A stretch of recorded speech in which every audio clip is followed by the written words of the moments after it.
Hello and welcome to Biblical Preaching 1. I am Dr. Mewborn, and today we're looking at the topic outlining the sermon. We're getting our outline today from and points from Power in the Pulpit, which was written by Jerry Vines and Jim Shaddix. And of course, these guys do an outstanding job explaining expository preaching, explaining and understanding preaching in general. And so it's a helpful outline for us and great points for us to look at as we go through. The first thing I want us to look at is the idea of designing the sermon. Now, design. What is that referring to? The arrangement and coordination of the main body of a sermon according to two or more divisions that support the development of the given proposition. Now, if you remember the CIT, or the central idea of the text that we've been talking about for several lessons now, is kind of known as the then statement. What the text is saying at that time, what the author is intended to say at that time. The proposition is to say, or to take that idea and the central idea of the text and make it into a now statement, a propositional statement of saying, this is what it means in today's context, if you will.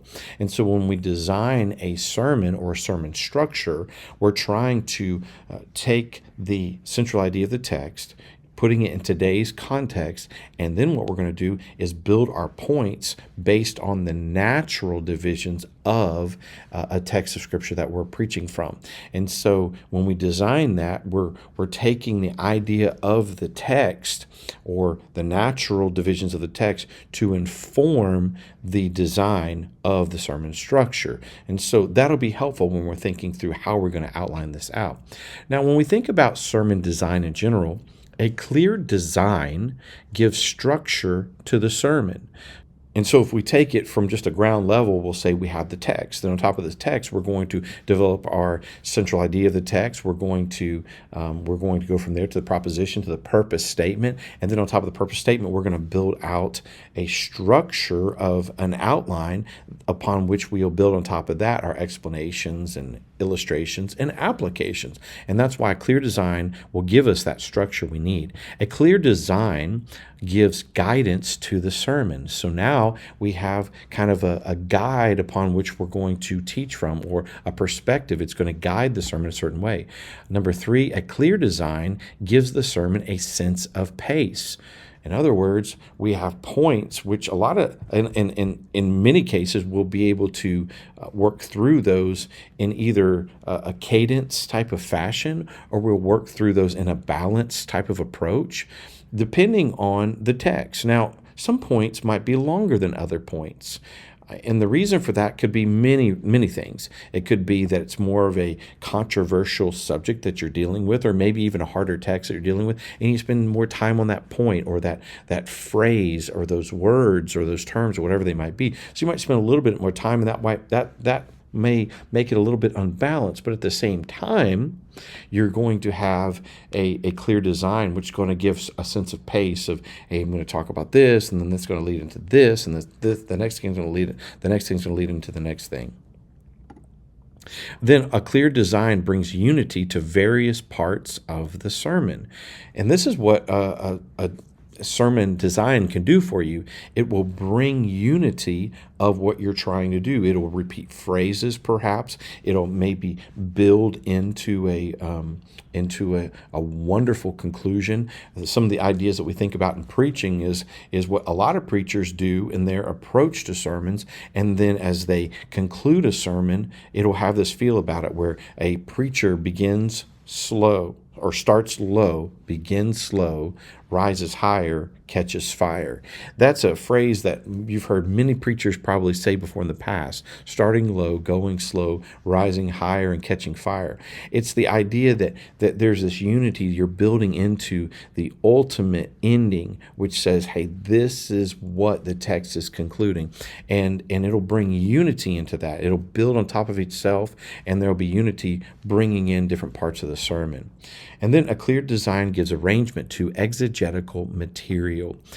This is very helpful because when we're thinking about the natural divisions in a text, well, it's important to understand that there is an arrangement about that. There's a way that the writer, the original writer, has made it very clear. This is what I want said, and this is what I want communicated. So therefore, we need to make sure that we stay in line with what's given naturally, but also we are looking at the natural arrangement, which is going to give a clear arrangement to what we're doing at this point as we bring that to a modern audience. Okay, now kind of thinking through the four phases of designing the sermon. Phase 1 is identification. Phase 2 is clarification. Phase 3 is reiteration. Phase 4 is transition. And these elements are important when we're thinking about outlining the sermon or designing the sermon structure. And so let's talk about each one of them. Phase 1 is identification. There are natural divisions in the text, so look for those as you're working through, especially when you're doing your block diagramming. That's going to give you some helpful hints. Here's some natural divisions in this particular text. Let's use those when we're trying to lay out our outline, all right? Expositional sermons allow the structure to emerge from the text, not imposes an idea into the text. So this is really important. The natural divisions of the text will dictate the number of divisions, points in a sermon. So we've talked about this a little bit in the past. It's just important to reiterate this and maybe see it from the phase 1 part of designing the sermon. We're kind of seeing what needs to be done, why it needs to be done, because we want to rely heavily on natural divisions because that's true exegesis. And so we need to think about that when we are constructing our sermons or outlining our sermons. To think about this too is kind of like different methods. The key word method, a plural noun or the plural noun can be used to start your points when you're thinking about this. So here's maybe an example. The benefits of something, the dangers of something, the characteristics of something. You can use these when you're creating your sermon outline, and it's kind of like a key word. There's a key word that's being used, a plural noun that's being used to start your points. And so benefits could be used at the beginning of each of your points, or dangers could be used at each of your points, or characteristics. And what that's doing is it's kind of bringing unity to what the text is actually saying, and it'll bring unity to the audience that's hearing it as well. An analytical method is another way. Analyze the proposition and break it down into component parts. This method is the most common within expository sermons. If we think about a text like in James chapter 3, verses 1 through 12, I want to just take a moment and read this for you because I think just hearing it being read is going to be very helpful for you when you're thinking about the actual points that we can glean from this. And so if we look at James chapter 3, verses 1 through 12, it reads, "Not many of you should become teachers, my brothers, for you know that we who teach will be judged with greater strictness, for we all stumble in many ways. And if anyone does not stumble in what he does or what he says, he is a perfect man, able also to bridle his whole body. If we put bits into the mouths of horses so that they obey us, we guide their whole bodies as well. Look at the ships also. Though they are so large and are driven by strong winds, they are guided by a very small rudder, wherever the will of the pilot directs. So also the tongue is a small member, yet it boasts of great things. How great a forest is set ablaze by such a small fire. And the tongue is a fire, a world of unrighteousness. The tongue is set among our members, staining the whole body, setting on fire the entire courses of life, and set on fire by hell. For every kind of beast, of bird, and reptile, and sea creature can be tamed, and has been tamed by mankind. But no human being can tame the tongue. It is a restless evil, full of deadly poison. With it we bless our Lord and Father, and with it we curse people who are made in the likeness of God. From the same mouth come blessing and cursing. My brothers, these things ought not be so. Does a spring bring forth from the same opening both fresh and salt water? Can a fig tree, my brothers, bear olives, or a grapevine produce figs? Neither can a salt pond yield fresh water. So that's a great text looking at the tongue. And what can we take from that? Well, maybe some points are the directive nature of the tongue and kind of looking at here is the nature of the tongue in and of itself, the destructive nature of the tongue. So it can be a guide for people. It can also tear them down. And then here's another one, the deceptive nature of the tongue. And then the idea there is that they're not only alliterated words, but they are also rhyming type of words as well. And this can be helpful, especially when we're looking at the analytical method. All right. Now, also when we think about designing a sermon, or we're looking at building a structure, outlining the sermon, there's something else that we have to think about too. For instance, if it's more of a narrative style of approach, there's a design to it which can also be used when we're looking through maybe a narrative style of text or way that we approach it. The homiletical plot is helpful when designing narrative sermons. It's upsetting the equilibrium, analyzing the discrepancy, and experiencing the gospel and anticipating the consequences. You can find out more about this in the homiletical plot by Eugene Lowry. But the idea is that there's somewhat of a change in the feel of the way the sermon is being presented, where you upset the equilibrium. Something has happened to change what we call sometimes the status quo that will take you down into a dip. There's an analyzing of discrepancies or something that doesn't seem right in a sense. Then there's your experience in the gospel, which will bring you up. It'll bring you up to a point of seeing there's hope and there's peace only in the person of Jesus Christ. And then you can anticipate consequences. There can be a resolve that comes at the end of this. And that's what's called the homiletical plot.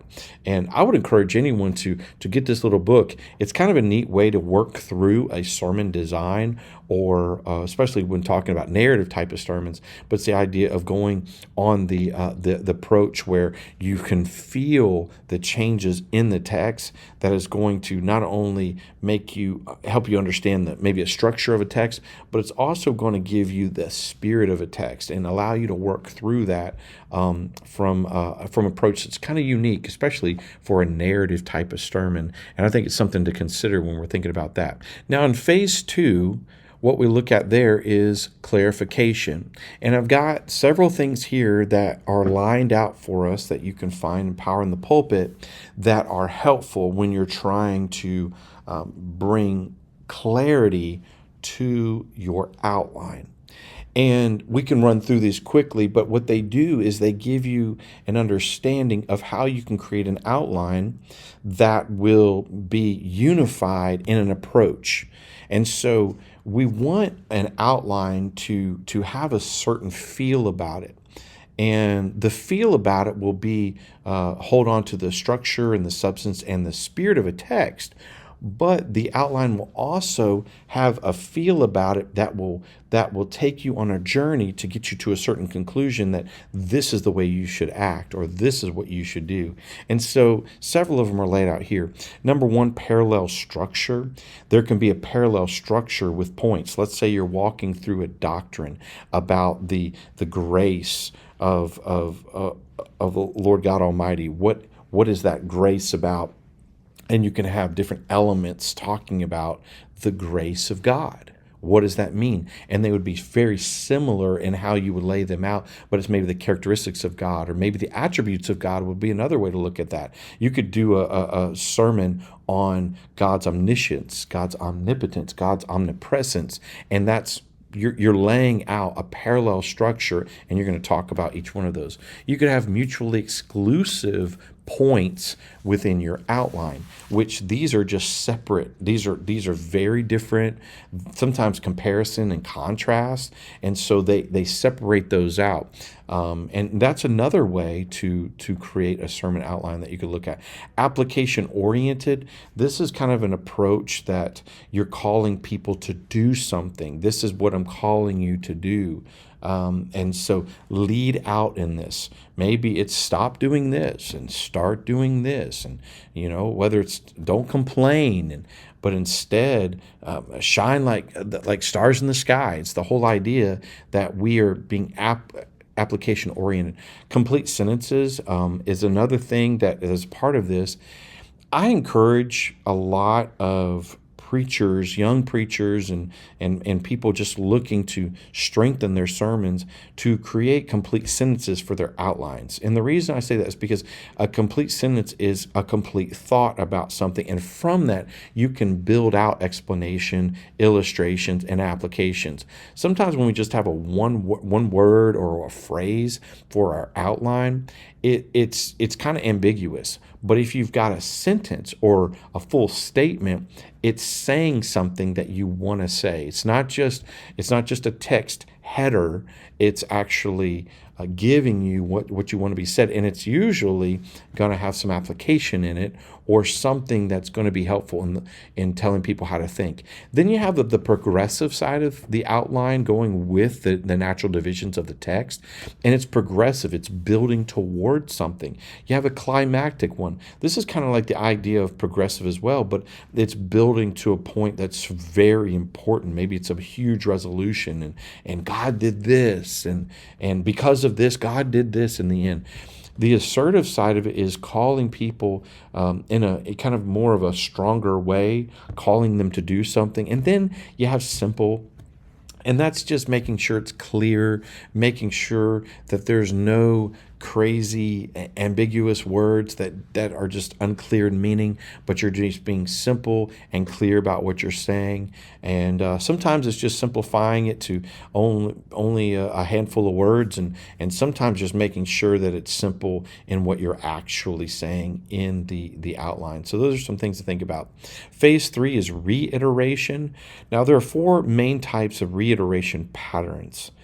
There's alliteration. Points begin with the same letter, we've already seen an example of that. It's the idea that we're using the same letter every time we're starting a phrase, or maybe it's the same, maybe it's a second word, or maybe it's a third word, but you're alliterating that word in order with all the points. And so that's important. Another type of reiteration patterns might be assonance, where points end with the same ending. And so I used an example of this earlier when I was talking about directive, destructive, and deceptive. They all end with a similar ending. And so sometimes we would talk about that as like rhyming type of words, but they're just having the same ending. And so you might see that. Repetition, key words are repeated in each point. And so we can think about that in the reiteration stage, or the phase is talking about keywords are repeated, and you see those keywords keep popping up. And then parallelism is use the same verb tenses, phrasing, imperative statements, and declarations. So you might see that in sermons as well. And there's wonderful examples of this throughout preachers that have preached for many years, and they use these type of approaches because they're memorable in a lot of ways. It's easier sometimes for the pastor to remember them, but it also helps with the congregation remember them as well. Personally, I find that they're not necessarily needed, and it's not as memorable for the congregation. But what I would say is that it's memorable for the preacher a lot of times, and it's very helpful for him to be able to work through these texts. And of course, as he is going to be teaching these subjects for years on end, it's good for him to know where he's going and what he was saying at a certain time. So that's always helpful for us. It's easy to kind of hang the explanation and the illustration application on top of those things, definitely if the preacher is remembering what's being said. And of course, as I said, that would help people that are listening to it as well. The next one is phase 4, transition. Transition that we can also read about. It helps the preacher and audience move from one point to another with clarity and anticipation. And so when we think about transitions should be inconspicuous. They should be simple, smooth, varied, and brief. One of the things not to do when we're thinking about transitions is to say, and now for my next point. And now for my next point, or just to say next, we want to be careful with that. We want to be careful. We can go into it maybe saying, and that brings us to the next thought, or that brings us to the next idea, or the next characteristic, or the next danger. And that takes us to this one. And it leads us to, or this idea that it's a guide for us, taking us along to the next place so that we can be smoother about that. And you say, well, why does it matter if we're smooth about going from one point to the next? Here's the deal. When we think about a transition, sometimes we have to close out a point with a transition and we have to lead people into the next one. It's really important for people who are taking notes. It's for people who are listening intently. They're looking for a closure a lot of times on points and then a move toward the next one so that we can take notes on that and so that we can move to the next thought. If we don't do that, we will find ourselves, we'll find people getting lost and not being able to keep up with our outlines. And so this is a wonderful way to think through doing transitions. Being conspicuous, be smooth, be simple, be varied, and be brief. Move on to the next one quickly. Don't create a lot of space. Don't fully give a review of what you just said, and don't tell people fully what they're going to hear before they really hear it. Just move on quickly to that so that you can get them into the next point. All right? Well, this has been the topic outlining the sermon. It's so good to be with you today. Hope you have a great day. God bless you, and we'll talk to you soon. Bye-bye.